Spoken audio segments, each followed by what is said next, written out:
So my first ever Adventure Zone cosplay was Taako, specifically in his 11th hour outfit. And since we were about to say goodbye to balance for the second time, or third if you count imbalance, I thought it was time to remake that cosplay, specifically in the graphic novel style. So for Taako's waistcoat, I started with the Bonnie pattern from Katie Sews, which is the same one I used for my Game Changer waistcoat a few months ago, but I altered it to bring the front down a bit lower and to add in some colour blocking. And for the skirt, I used Cosplayton's Rapunzel pattern because I was already working on Rapunzel at the time, so I just cut up my Rapunzel mock-up in the pattern of Taako's colour blocking. For the fabric, I only found two purples that I kind of liked, so I decided to buy a bunch of the two purples I liked and dye them to make my colour blocking.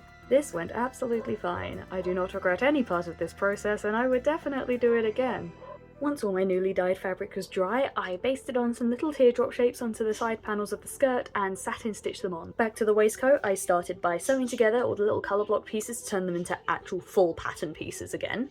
And then I just sewed the rest of it together according to the instructions. So the pattern I used didn't actually come with a collar, so I had to learn to draft one myself. I used Don Larry's video about learning how to make a shirt collar and just watched it through until I was delusional enough to think I understood how collars work, and then I made it up. And then it was just down to sewing the buttons and we had our outfit. Which means it's now time for the wig. Now this is actually the exact same wig I used for my very first Taako cosplay back in 2018. I started the bangs by crimping them, putting them into place with some pins on my wig head, and then hitting them with heat, hairspray, and a little bit of tacky glue to make sure it survived the trip to Corn. And the hat I made over a year ago now using Kinpatsu Cosplay's pattern, which I definitely want to still add some more embellishments to.